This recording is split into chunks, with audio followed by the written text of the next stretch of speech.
Welcome to Meet the Press Now. I'm Kristen Welker in Washington, and that was the closing bell on Wall Street, with markets seeing green, up roughly 600 points about the possibility of a peace deal between the U.S. and Iran, with both sides today signaling potential signs of progress. Oil prices also falling below $100 a barrel today in hopes that a potential deal could reopen the Strait of Hormuz. That's where, of course, 20% of the world's oil and gas flow through. Gas prices just hit a new high of the war, $4.54 a gallon. But in the last 24 hours, President Trump has offered mixed messages about where things stand, telling NBC's Garrett Haake during an event in the Oval Office this afternoon he believes Iran wants to make a deal, but also the U.S. has won the fight. You're facing an opponent right now in Iran that has refused to submit. You seem optimistic now that you may be closer to a deal. What's different about this moment now than in other moments where a deal has seemed close? Well, why do you say they refused to submit? You don't know that. You don't know what's going on. They were firing on U.S. ships a few days ago. Yeah, no, a few days ago is a long time ago. You know, in the world of war, a few days ago. No, they want to make a deal badly.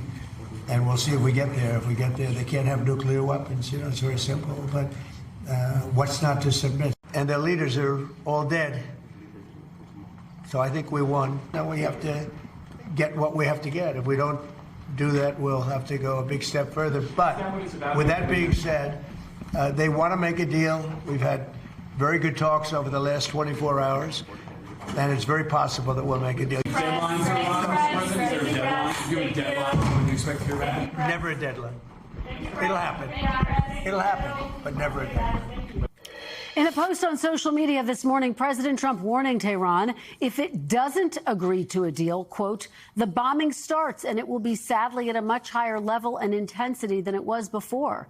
For its part, Iran says it is reviewing the U.S. proposal, but has yet to convey its response to Pakistani mediators. All of this comes after President Trump announced yesterday he was pausing Project Freedom. That's the U.S. military operation to guide vessels through the Strait of Hormuz, just 2 days into the operation.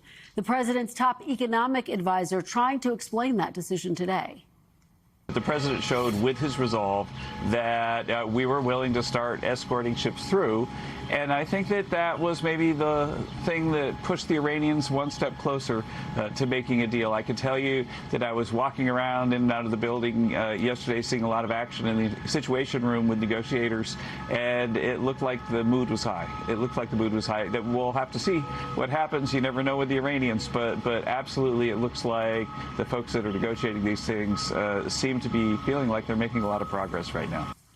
Despite that optimism from the administration, the war remains unpopular, with the president underwater on his handling of the war, as well as his handling of the economy. The economic dissatisfaction in part driven by rising gas prices, with 63% of Americans blaming President Trump for the increase in prices. That includes almost a third of Republicans.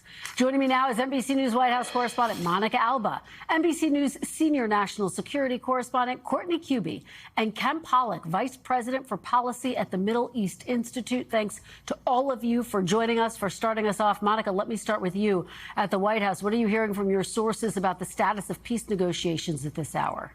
Well, Kristen, there is a sort of sense of optimism, but it's something that I have to say we have heard time and time again throughout the course of this 10-week conflict, where it appears like the administration wants to project that there is perhaps more progress than there actually is. That is what this moment feels like. But the president, again, is saying he believes there has been progress over the last 24 hours. He believes Iran wants to make a deal very badly, though we should say that whenever the president has said that in recent weeks, there have been signs from Iran that really point to the opposite, where they have maintained and been quite resilient and quite defiant. So whether this time is different, that is the real question. But it does appear as if the president is implying that there is a discussion over these multi-point plans that we have been talking about again for weeks. But the real central issue here is what might be different this time. And the president said, again, he feels that he's going to be able to solve this potentially through negotiation, but at the same time and in the same breath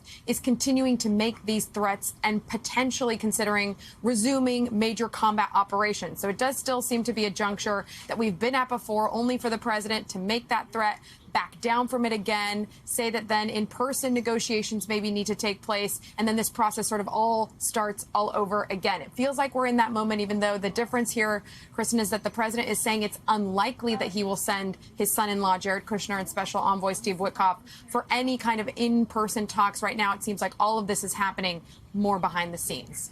Well, Monica, let me follow up with you on these multi-part potential plans that are coming together. What do you know about what's in them? What would a potential agreement look like at this point, Mon? And according to the president, it has been what he has said from the beginning of this, that for the U.S., from the U.S. perspective, Iran cannot have a nuclear weapon, that it needs to abandon its nuclear programs. There's a lot riding on whatever Iran and the U.S. may agree to when it comes to the enriched uranium. As for today, our own colleague Kelly O'Donnell asked the president what the plan was going to be for the enriched uranium in terms of getting it out of Iran. The president told her, quote, "We're going to get it." When Kelly followed up and said, "But how, Mr. President, would that work?" He simply repeated, "We're going to get it." So that is still a major sticking point that is likely to be the subject of a lot of conversation, as well as whatever happens with the Strait of Hormuz, the timing of all of this. And we should just remind everybody that back when the JCPOA, when that nuclear deal was negotiated with Iran years ago, that process took so much time. This is not the kind of thing that can really be hashed out in a matter of days. It's a much longer process. So is this the potential beginning of that? It's also unclear, but that certainly seems to be what the administration wants people to think. Again, we've been here before, only for that to pretty much collapse. Kristen. Yeah, absolutely, Mon. And of course, all of this happening, gas prices continue to tick up. They're hovering close to $5 a gallon, as we mentioned. The majority of Americans blame President Trump for that increased price at the pump. The president's also set to leave on that trip to China next week. How does all of this, Monica, factor into some of the pressure that's building on the president to bring this war to an end? And there is an absolute awareness on both of those fronts, and they are major factors in any conversation and any discussion that the president is having around the war. Specifically, when you talk about that trip to Beijing, the president is supposed to be leaving about a week from now, and I'm told that is such a priority for the administration that they are basically trying to ensure that everything goes according to plan, that the president is going to be able to go on that trip. Remember, he already had to postpone it and move it once because of the war against Iran. So for now, that is a factor, we know, in these discussions, and certainly that is something that has contributed to the president's timeline here, the way he's making these decisions. And certainly when posed to the White House about whether they would like this all to be wrapped up before he leaves for China, the president said, yes, that would be ideal. But in terms of how that would actually work, that's a far more complicated question. All right, Monica Alba covering a lot of ground for us and starting us off today. Monica, as always, thank you so much. Kornacki, let me turn to you. So, of course, we've been talking about these tensions that are increasing in the Strait of Hormuz, and the Pentagon today saying it fired on a ship that it believed was violating the U.S. blockade. What do we know about that, and how does that fit into this broader picture? So that answers one question. The blockade is definitely still in effect by the U.S. military. It was an Iranian-flagged tanker that was making its way through the Strait of Hormuz. The U.S. military reached out to it several times. They said, hey, you're in violation of the blockade. You better turn back around. They didn't do so. This is the first time that we're aware of, anyway, during this blockade where the U.S. in this case launched an F-18 off the USS Abraham Lincoln, and it actually fired its cannon guns and took out the rudder of that ship that the U.S. said was in violation of the blockade. So it's no longer headed towards the port in Iran, according to U.S. Central Command. That's the first time that we're aware of where there's actually been a fighter jet that's taken out this ship, as opposed to other ways that they've firing directly from the ship down onto the ship that's in violation of the blockade. Well, it's just so significant because that's the focus of so much of the tensions that have been building. Secretary Pete Hegseth said yesterday that hundreds of ships are lining up to transit the Strait of Hormuz, and then President Trump paused the program. What's behind the thinking of pausing this? Yeah, that's been the big question that we've been trying to figure out. It's not a secret that this was a surprise to a lot of people who were involved. We do know that there were ships that were lined up both physically and sort of getting ready to get in line to make their way through that passageway. As far as we know, the U.S. has only announced or acknowledged that they brought 2 U.S. flagships through that passageway. That was on Monday. We're not aware of any that actually went through yesterday. But the U.S. military was definitely ready to continue this and make this a passageway where they would bring ships through for the foreseeable future. it was cut off. I mean, only 36 hours into it, so only the two got through that we're aware of. Wow. And you have new reporting about that. What more can you tell us? Yeah, we were trying to figure out ever since President Trump announced this on social media on Sunday afternoon exactly what this was going to look like, even though it was somewhat short-lived. A U.S. official told us today that, in fact, it's paused right now. It's not actually clear that it's not going to potentially restart at some point, but for now they're calling it paused. We knew that this involved U.S. Navy ships that were somewhere inside the Gulf, somewhere in the Gulf of Oman. We knew that there were aircraft that were involved that were sort of flying over watch as the ships would make their way through the passageway. We know that the U.S. military was involved with drones and robotics that were clearing the way of any potential mines in advance of this all starting. But what we learned yesterday is that, in fact, the U.S. military also embarked U.S. military security teams on those first two ships that went through. They were Marine security elements. And that just shows how seriously they were taking this. And also, it really ups the potential danger for the U.S. military, because we know now that both of those ships took fire in the form of Iranian cruise missiles, Iranian drones, and that at least 6 Iranian small fast boats were making their way towards those ships, threatening them as they were making their transit. Wow. All right, Courtney, a lot to keep track of. Thank you so much for being here. We really appreciate it. Ken, let me turn to you. So the Trump administration, as Monica was laying out, appears to be striking a note of optimism about these peace negotiations, but obviously there's plenty of reason to be pessimistic. The president says Iran wants to make a deal, but it seems like they're leaning towards this short-term solution. How does that address the broader problem of Iran's nuclear program?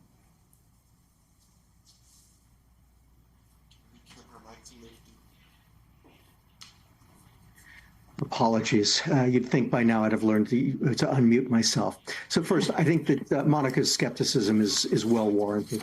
We've heard this from the Trump administration before. Let's also recognize the Iranian regime is badly divided, to say the least. We've heard all kinds of voices there. It's not entirely clear who is in charge, although so far we've mostly seen the hardliners as the ones who have been making the decisions out there. And so I think that we have to take all of this with more than a few grains of salt. That said, there are reasons out there that I think that we can say that this might actually be a moment where we could get a deal. I'll come to the nuclear issue in just a moment, but it's worth recognizing on the pro side for the United States, yes, the U.S. military seems to have gotten to a point where they can protect ships coming through the Strait of Hormuz. That's going to be very frightening to the Iranians.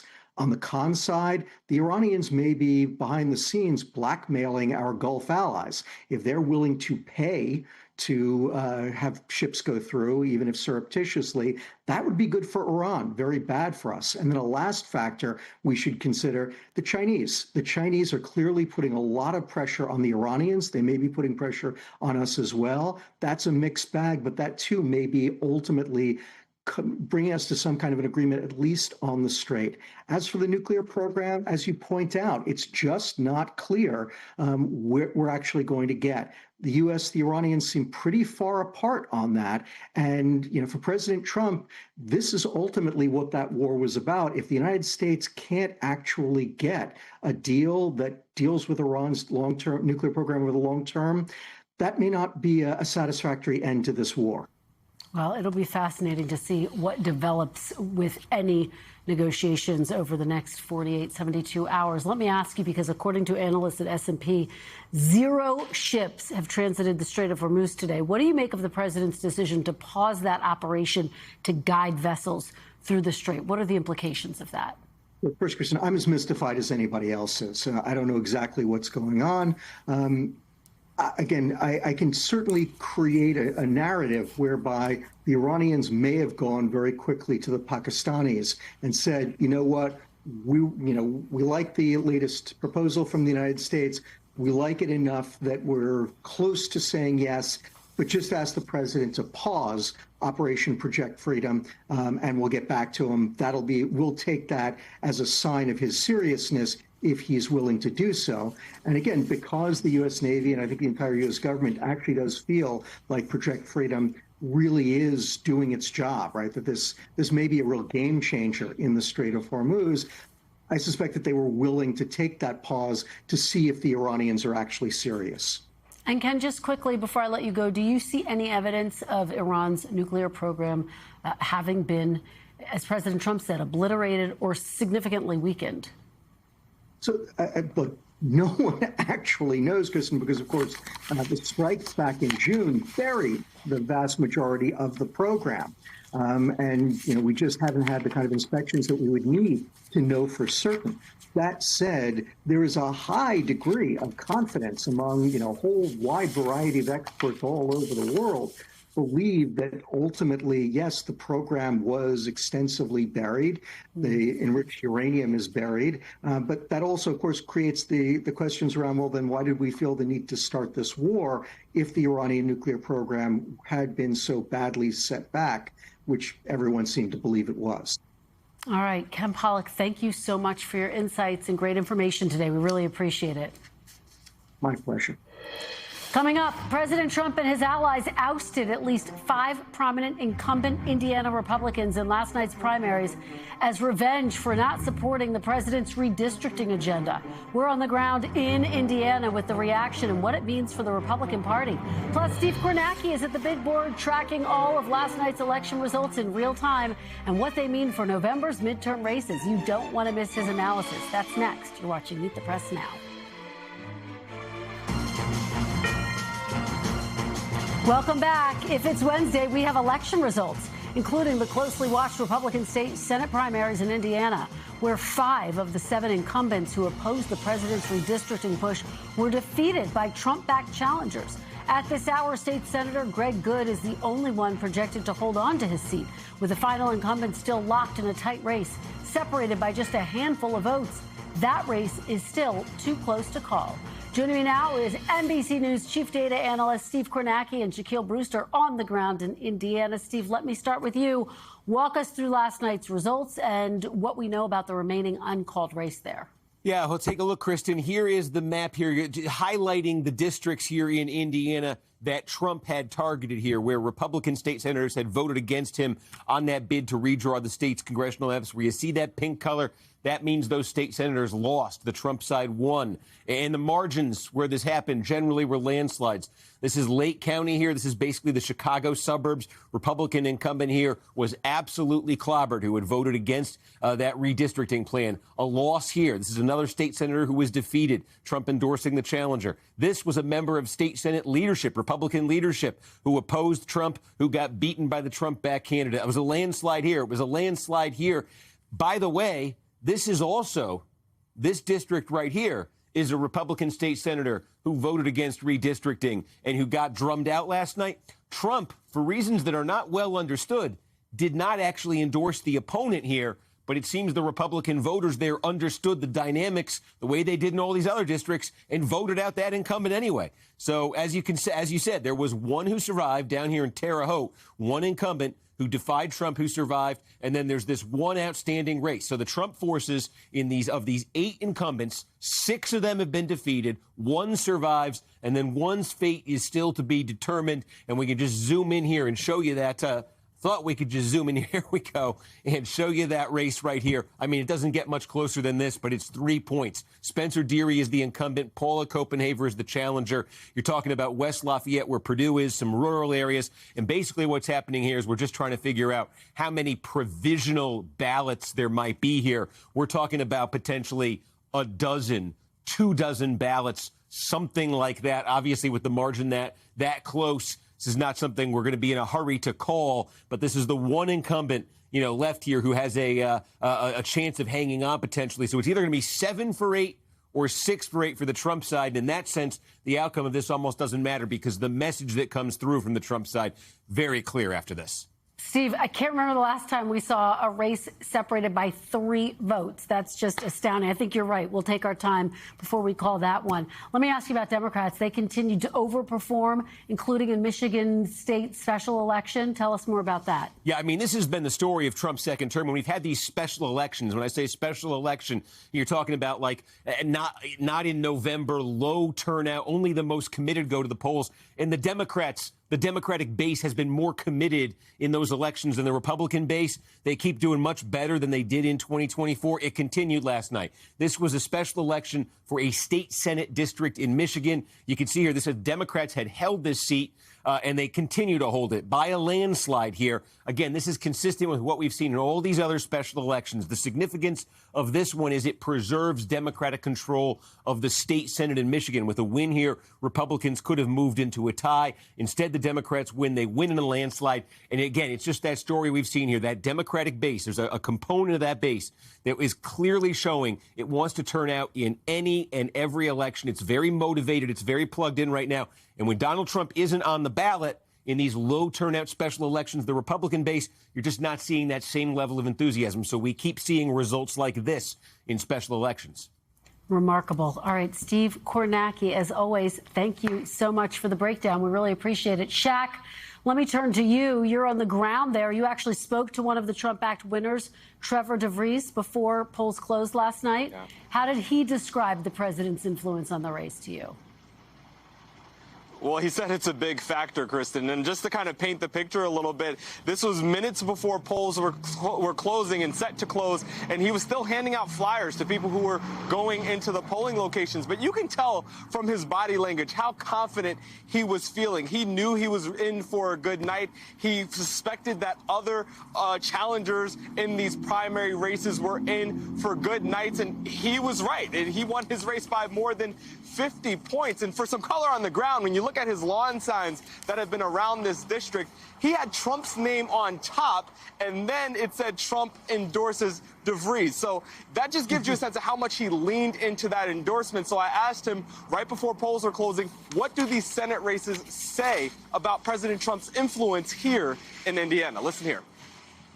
He's the sitting active president of the free world at the end of the day. It's an honor and a privilege to be endorsed by President Trump. And really, he's been the driving force in the Republican Party for the past 10 years at this point. I mean, he's been helping push for change and helping reform a lot of the things that people are upset about and been disenfranchised by the political systems over the past couple decades. He won our district heavily, and he's going to continue to move the needle in Northwest Indiana. It's a fire incumbent season right now, and people are just tired of feeling like they're being left out. Now, one of the incumbents who was fired in another district said that this was about retribution and retaliation. You had another Senate leader who's on the opposite side, a Republican, but kind of gets some heat from President Trump and other Republican leaders here. He said that it's about the outside money that came into these local state Senate races. But look, this was a good night for President Trump and his allies. They got nearly exactly what they wanted and what they were expecting heading into this primary, Kristen. All right, thanks for bringing us that interview and that breakdown of the results overnight. Steve and Shaq, really appreciate it. And joining me now on the phone is one of the Indiana lawmakers who lost his reelection bid, State Senator Greg Walker. Thank you so much for joining us, sir. We really appreciate it. Thanks for having me. I want to start by just getting your reaction to last night's results, not just for you, but for your other colleagues who were defeated. So I think many of us were surprised at the strength of the Trump endorsement. I've served my district well for 20 years. We have other long-term incumbents that we're feeling positive, that we're getting a lot of good reinforcement from people we talked to. I had an amazing volunteer team. And we felt confident that our message was getting out, that Indiana is Indiana. And there were actions on the part of the Oval Office where they have no jurisdiction over choosing election maps for the state. That's our responsibility. And we can act on that as we see fit for the constituents that we serve. And I was receiving 90% approval of support for rejecting midterm redistricting from my district. And it was from across the political spectrum. There have been many Republicans that told me how turned off they were by the pressure on the President of the United States, to where we had members that were being swatted, myself included, bomb threats, etc. And it was just that sense of force and coercion and authoritarianism that really struck a bad tone in the Indiana Senate. So I do have to ask you, do you regret anything about voting against redistricting? It sounds like you don't, but I want to just let you say it. I made the right choice. My very first words when I heard of this was, this is ridiculous and this will backfire. And clearly on the national level, it has been a backfire. There have been no groundswell of Republican drafted seats. But given the climate of the nation, Indiana's current 7-2 breakdown of the congressional delegation could very well be a 6-3 once we reduce some of the margins of safety in some of these districts. There clearly is room for 2 Democrat congressmen to represent the citizens of the state of Indiana, and they were elected by their peers. And I just, having heard the testimony and seen the map itself, felt so strongly that Hoosiers were best served when we did our responsibility to the best of our ability. I believe the final bill was even unconstitutional in 2 different ways, and that apparently didn't ring a note with many who supported it. So it's an unexpected result, but I'm not upset about it, at least for me. Let me ask you, do you think there are broader implications or lessons for the Republican Party as November approaches? Oh, yes. I think this was meant to be a clear message of retribution. I have described myself as a pawn on the chessboard of the Indiana Senate trying to protect my king, and that's the pro tem Rod Bray, a man of good character, great leadership, who can count. He didn't twist arms. He didn't try to force votes. And he knew this was such a personal issue for each one of us, for we had various reasons why we supported or rejected it. But it's clearly meant to be a message sent to the nation that you will pay a dear price. And I have to ask folks that voted here in District 41 or anyone in the nation, do you think that Indiana serves better when we're under coercion and threat? Or do you think we serve better as legislators when we're allowed to have our own cognitive abilities and reason things out and use our best judgment? How do you think we're best served? And I think as you look at the approval level of Congress, that probably gives you the answer you need. It's a land of hyper-partisanship and threats of primaries constantly in order to hold power, and that's no way to govern. Do you think that the influence that President Trump showed in Indiana, in your race and other races there, do you anticipate that will be replicated in the midterms? Or do you think that these races in other states are more complicated at the statewide level? Well, for one thing, at some point they ran out of money. $9 million was spent attacking from within the Republican Party. You would think some of those funds might be useful to incumbents in Congress that would like to run for re-election that currently represents the Republican Party. But I think because it will be interpreted as a success on the part of the Oval Office, that they'll do everything within their power to replicate it. But it's consistent with model, and that's my point. It's anyone that stands up and says we don't agree with the president, you're a rhino, you're a loser, whether he appointed his own cabinet members or had those in his own legislative party or judiciary, it's the same tired tune of rhino loser, and I don't understand why it continues to be effective. We can't all be right and one person wrong, can we? Can the whole nation be wrong and one person right? I don't think that's possible. Well, we certainly appreciate your joining us to give us your perspective and your reaction a day after these races. State Senator Greg Walker, thank you so much for your time today. Really appreciate it. Yeah, thank you so much.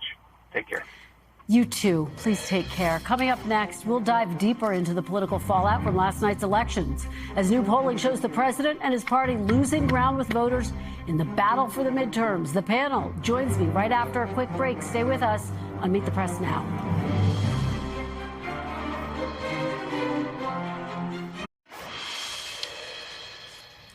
Welcome back. The president's approval rating remains underwater across a slate of recent polls. A new polling shows Democrats with a midterm edge. According to a new NPR PBS Marist poll, voters say they are more likely to vote for the Democratic candidate in this year's midterms.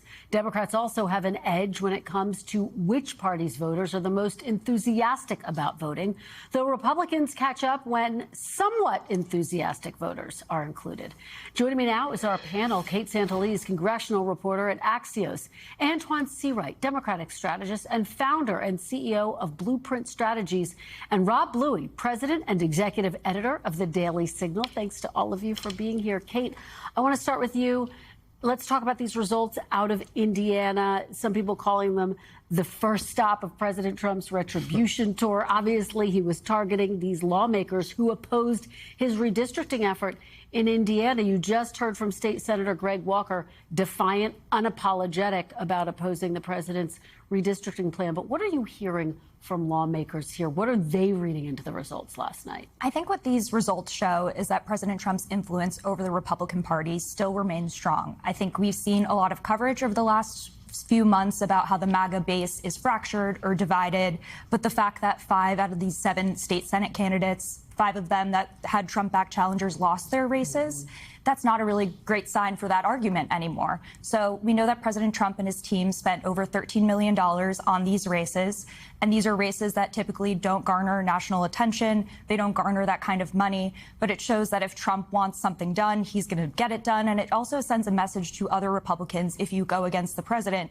there's going to be consequences for that. So that's a warning sign for lawmakers like Thomas Massie, Senator Bill Cassidy, who are both coming up in primaries with Trump-backed challengers. Yeah, how is a Cassidy or a Massie looking at the results last night? I mean, $13 million is a lot of money. They have a lot of money to spend in their races as well, and a lot of groups who are supporting them. And Kristen, you know as well as I do that incumbents just naturally have the advantage in a lot of these races because the name ID and everything else that goes into incumbency. And so in both of the cases that you mentioned, I think Massey's counting on the fact that he has a constituent relations team that has probably helped bolster his image in that particular district. But ultimately, I think what you're seeing not only is the president's influence, but you're seeing the grassroots conservatives and Republican voters wanting people who are going to fight. They're frustrated by what happened in California with Gavin Newsom's redistricting. They're frustrated with what happened in Virginia. And they say, why aren't these Republican lawmakers standing up and trying to create a level playing field? Antoine? Respectfully, Rob,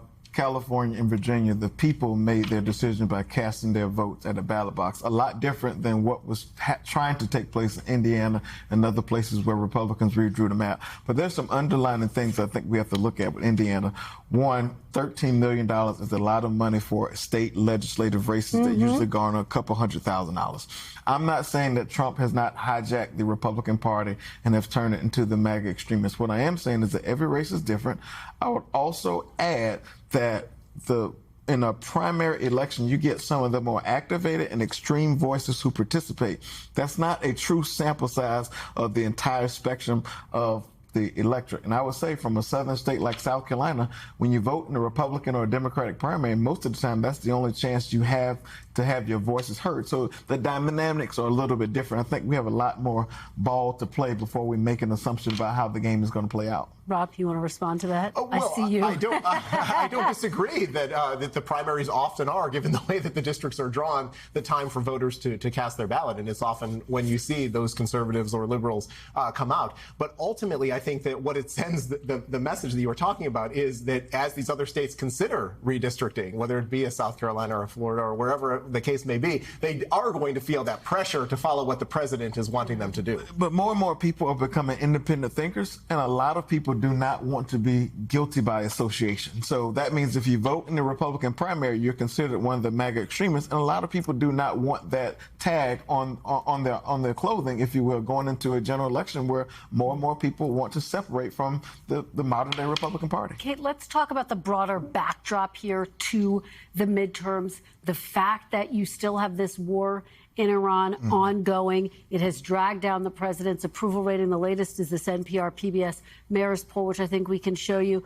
It shows just how unpopular the president is. 59% disapprove of the president right now in that poll. Pew found 64% disapprove. Washington Post, ABC, 62% disapprove. These are bleak numbers heading into the midterms for the president and his party. Yeah, I would have to agree. I don't think this is a great sign for President Trump or for congressional Republicans who have been begging him to talk about the economy, talk about affordability, tout the wins that they got in the One Big Beautiful Bill that passed last year. But Trump has been increasingly preoccupied, especially with the war in Iran, which, as we know, has caused these high gas prices that voters are unhappy with. So congressional Republicans, among them, there's a lot of anxiety right now about whether they can run on the economy, whether they need to do more, a second reconciliation bill that focuses just on affordability measures. But as you know, that's a really steep ask. They're working on a tight timeline. It's not going to be easy to get done, but there's a lot of anxiety among them right now about this. Rob, Kate brings up the point about Republicans wanting to be focused on the economy. Take a look at how many people blame President Trump for these high gas prices. 69%, 63% of respondents say they blame President Trump for these high gas prices. Is there enough time for Republicans to shift the narrative? We're not in the summer months yet. Well, that's a good point, yes. We can't remember what happened back in February. We have such a short attention span as the American people these days. So, yes, I think the president is counting on the fact that hopefully the American people will be focused on something else come voting time in the fall. The president's numbers, I should point out, are not that different from the Democratic Party's disapproval numbers either, as all of those polls you cite. So Antoine can come back to me on that. But I want to just pick up on the reconciliation point. I think that now is the most important time for congressional Republicans to be putting forward a positive agenda that's focusing on a lot of those domestic issues, namely energy and the cost of gasoline, and whatever they can do, they need to get it done. Rob, in reality, MAGAnomics has been a failure. Voters are expressing their disappointment by way of feelonomics, economics they can feel. What about this point, though, that Rob makes, which is the Democratic Party is as unpopular as Trump? That may be true, but it's the people that they will vote for on the ballot in November, not a party.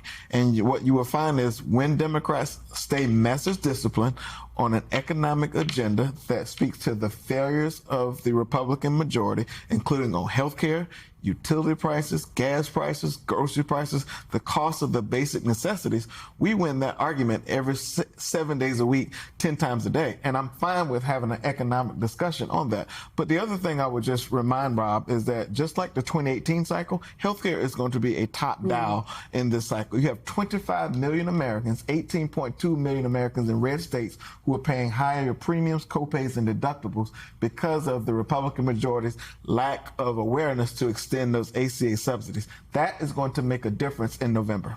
And Kate, there is a big debate inside the Democratic Party. Should it focus on economics? Should it focus on an anti-Trump message? What are you hearing about the contours of that? What I've heard from Democrats is a lot of them do want to focus on this economy message, and that's a public push that we've seen from them as well. They think that they can hit Republicans on high gas prices.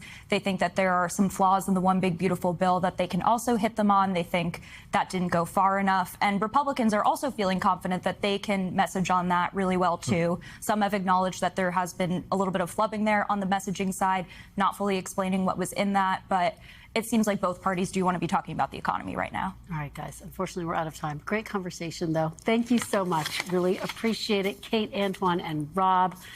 Coming up after the break, Commerce Secretary Howard Lutnick on Capitol Hill as he faces pressure to explain his changing stories about his ties to Jeffrey Epstein. What we're learning about his testimony today to House investigators. Stay with us. You're watching Meet the Press Now.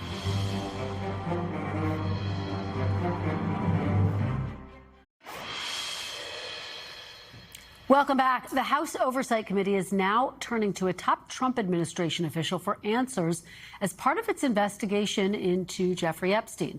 Commerce Secretary Howard Lutnick testifying behind closed doors today. Lutnick was a longtime neighbor of Epstein in Manhattan and has given shifting accounts of his interactions with the convicted sex offender, initially claiming that he had vowed in 2005 never to again be in the same room as Epstein. But the Justice Department's release of files then revealed that Lutnick visited Epstein's private island in 2012. Secretary Lutnick faced questions about his shifting accounts when testifying before the Senate in February.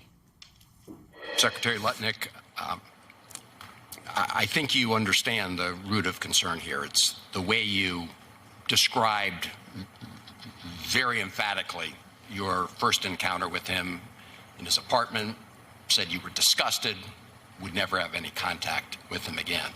Did you, in fact, make the visit to Jeffrey Epstein's private island? I did have lunch with him as I was on a boat going across on a family vacation. My wife was with me, as were my 4 children and nannies. I had another couple they were there as well with their children, and we had lunch on the island. That is true, for an hour, and we left with all of my children, with my nannies and my wife, all together. We were on family vacation. We were not apart. To suggest there was anything untoward about that in 2012, I don't recall why we did it. Lutnick has denied any wrongdoing, and he has not been accused of any impropriety tied to Epstein. NBC News Capitol Hill correspondent Julie Sirkin joins me now. Julie, thanks so much for being here after a busy day on Capitol Hill. So what are Oversight Committee members saying about this closed-door testimony today? Well, like most things, Kristen, you're getting different narratives from the same people who were in that room. So Democrats came out, a number of them were in there for this testimony today, even though they're on recess, and they told us that Howard Lutnick's statements were flailing, that he was sweating, he had sweat on his brow because he appeared nervous in the room, that he really didn't give clear explanations for why he shifted his answers on his connections and relationship with Jeffrey Epstein. Take a listen to a little bit of what we heard from Congressman Khan, and then you'll hear Chairman Comer on the other side. Now we know why that interview was not videotaped. If Donald Trump had seen the video transcript, he would have fired Howard Lutnick. It was really embarrassing. He was asked very straightforward questions about whether he regretted misleading the American people. It was just contortions and lies and no acknowledgement that he misled the American public. We asked some very substantive questions the first hour. The Democrats, during their hour, repeated the exact same questions because there's only so many questions you can ask Howard Lutnick, who had a property next door to Epstein in New York, but talked to him 3 times over a decade. He was on the island with his family, with his wife and kids, 6 people in his family and 6 people in his friend's family, for lunch for 2 hours. And he has admitted that. So, Kristen, the long and short of it is over 4 hours Howard Lutnick sat behind closed doors. It doesn't seem like we really got anywhere with his testimony today. And the question now for Democrats is, do they push to have a public hearing now? Well, and the other question, you heard Congressman Khanna reference the transcript. Will the transcript be made public? If so, when can you anticipate that happening? It will be made public, as the other transcripts for the number of individuals that the committee had interviewed over the last few months has been made public as well. It will take a couple of weeks. They have a lot of lawyers poring over these documents. But the one thing the public will not see is a video version of his testimony. You heard Congressman Khanna allude to that in there. Chairman Comer's response to that is, look, Howard Lutnick appeared voluntarily. He was not subpoenaed. We didn't have to depose him. And so our practice is not to record those individuals. And who else is expected to testify at this point, Julie? Well, the really big name that everybody's kind of waiting for on this committee is Pam Bondi, the former Attorney General. She is somebody who sort of had oversight of this process in terms of these files, how they were handled, the back and forth that we saw, not just from Democrats, but also Republicans who really want to see her in that hot seat. Even though she no longer has a role in this administration, she's expected to appear voluntarily for a transcribed interview at the end of May. Again, no video expected with that as well. But this committee's investigation is not, closing down anytime soon. They will continue to call people because they have that pressure, including from some of the president's voters. All right, Julie Sirkin, thank you so much for being here. Really appreciate it. We do want to turn now to some sad news from the world of media. Longtime media mogul and businessman Ted Turner has died after a long battle with a progressive form of dementia. Turner built a television empire back when cable TV was still in its infancy, and he transformed the way news and politics are covered, creating CNN, the country's first 24-hour news channel. His brash style and shrewd business acumen earned him several nicknames, including Captain Outrageous. NBC's Tom Brokaw asked Turner about that style when he appeared on Meet the Press back in 2008. Throughout the course of your career, you have been known by a variety of nicknames. The Mouth of the South. I don't like that one particularly. Captain Outrageous. I don't mind that one. How much of that, however, is a true expression of what you're feeling at the time, and how much of that is a kind of a marketing device to draw attention to Ted Turner and all of his enterprises? I never use those terms to describe myself. They just, you know, sometimes you get hung with that sort of thing. Is that part of it's your hard to shake. Is that part of your past now? I would like to think so. Ted Turner was 87 years old.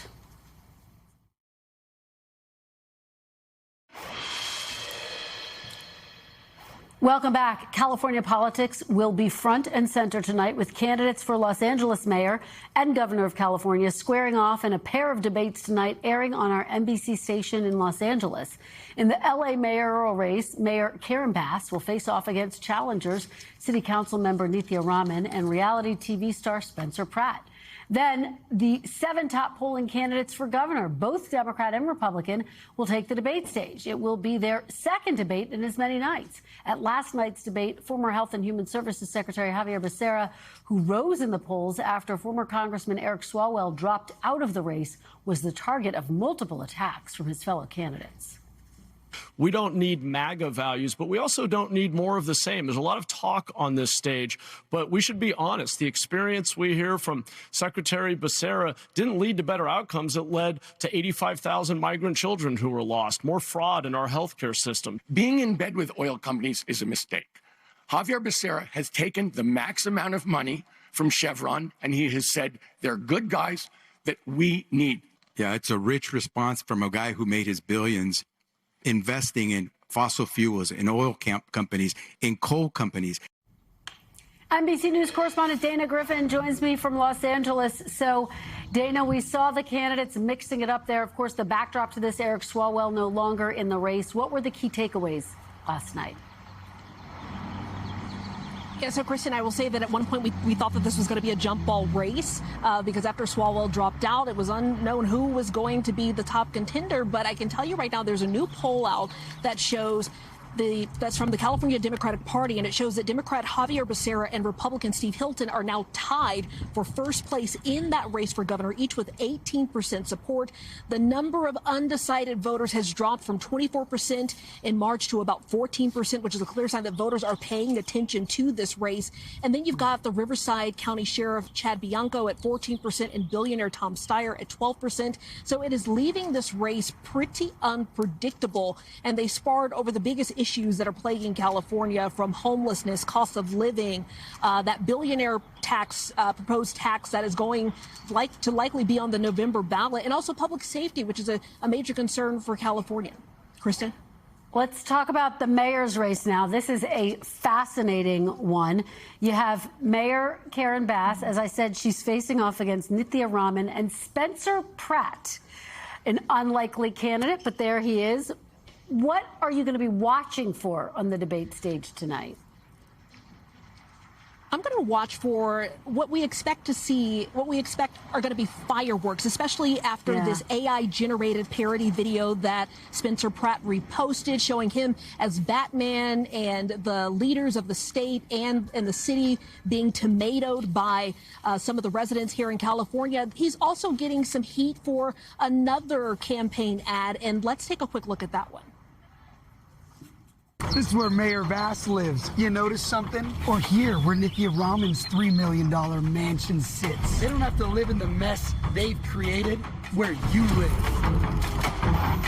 This is where I live. They let my home burn down. I know what the consequences of failed leadership are. That's why I'm running for mayor. For my sons and the rest of us Angelinos that want to stop these corrupt politicians from destroying our city. Now, Pratt was also grilled on a local radio station for that particular ad, some questioning whether he's painting the full story, because he is, in fact, renting a home through his insurance benefits after his home burned down during the L.A. fire. So the question of wealth and if he's painting the full picture will likely come up. And I'm sure there will be lots of questions on all the other hot topics that are plaguing the city of L.A., which are similar to the state issues, which are affordability, the economy, crime, and also that major issue of homelessness. Kristen? Absolutely. Dana Griffin, thank you for covering all of the critical races for us out in California. We really appreciate it. And you can watch the California gubernatorial debate presented by NBC Los Angeles and Telemundo 52 tonight at 10 p.m. Eastern, 7 p.m. Pacific time, right here on NBC News Now. We are back tomorrow with more Meet the Press Now. There's much more ahead on NBC News Now.